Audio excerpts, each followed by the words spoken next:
नमस्कार, शोभाज kitchen healthy food मध्ये खूप खूप मनापासून स्वागत। आज आपण तोंडाला पाणी सोडणारी कैरीची डाळ बनवणार आहोत। रेसिपी तुम्हाला खरंच युजफुल वाटत असेल तर चॅनलला लाईक करा, शेअर करा आणि सबस्क्राइब करा। बाजारामध्ये भरपूर प्रमाणात कैऱ्या दिसू लागलेल्या आहेत। चैत्र महिन्यामध्ये चैत्रा गौरीच्या हळदी कुंकवासाठी कैरीची डाळ आणि कैरीचं पण हे आवर्जून केलं जातं। वातावरणामध्ये भरपूर प्रमाणात उष्णता आहे आणि या उष्णतेपासून बचाव करण्यासाठी कैरीचे वेगवेगळे प्रकार केले जातात। यालाच आंबे डाळ, कैरीची चटणी किंवा कैरीची डाळ बोललं जातं। जेवणाची लज्जत वाढवणारी आणि तोंडाला पाणी आणणारी कैरीची डाळ एकदा तरी बनवायलाच हवी। रेसिपी अतिशय साधी, सोपी आहे आणि पटकन बनणारी आहे। चला तर मग वेळ न दवडता आपण कैरीची डाळ किंवा आंबे डाळ कशी बनवायची हे पाहूया। 1 वाटी चणा डाळ 3 ते 4 तास भिजवून घेतलेली आहे। त्यानंतर कढीपत्ता, आलं, हिरव्या मिरच्या, कोथिंबीर,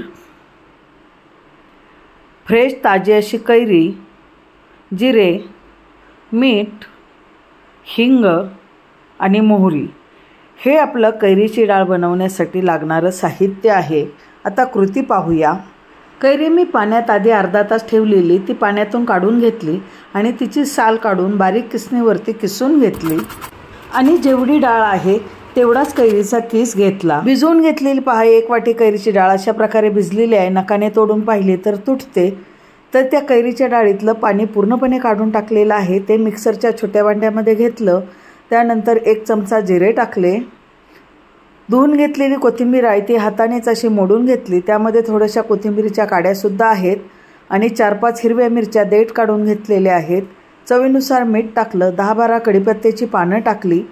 आल्याचे तुकडे करून घेतले ते टाकलं आणि मिक्सरच्या भांड्यामध्ये पाणी न टाकताच वाटायचं। अगदी एखादा दुसरा चमचा पाणी लागलं तर तेवढं तुम्ही टाकू शकता आणि जाडसर वाटायची आहे, फार बारीक वाटायची नाही। बाउलमध्ये मी काढून घेतलेली आहे। आता कैरी किसून घेतलेली आहे। मी कैरीची साल काढली आणि ती बारीक किसणीवरती किसून घेतलेली आहे।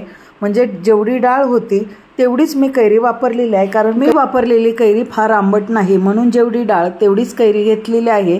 तुम्ही आणलेली कैरी जर आंबट असेल तर डाळीच्या अर्धी कैरी घ्यायची। त्यानंतर 1 मोठा चमचा साखर टाकली, पुन्हा चवीनुसार मीठ टाकलं आणि आता आपण फोडणी तयार करून घेऊया। फोडणी पात्रामध्ये 2 मोठे चमचे तेल टाकलं। त्यामध्ये सुरुवातीला जिरे टाकले, त्यानंतर मोहरी टाकली, कढीपत्त्याची पानं टाकली, 1 चमचा हिंग टाकला। हिंगामुळे चव अतिशय छान येते। वाटून घेतलेल्या डाळीवरती पुन्हा बारीक चिरून घेतलेली कोथिंबीर टाकली आणि जी फोडणी आहे ती तुम्हाला त्याच दिवशी खायची असेल तर अशी चुरचुरीत फोडणी टाकायची। तुम्हाला जर कैरीची डाळ जास्त दिवस ठेवायची असेल तर फोडणी ही थंड करून टाका। मी त्याच दिवशी खाणार आहे म्हणून मी अशी चुरचुरीत फोडणी त्यावरती टाकलेली आहे आणि अशा प्रकारे mouth watering, super tasty, super easy अशी कैरीची डाळ किंवा आंबे डाळ किंवा कैरीची चटणी तयार झालेली आहे।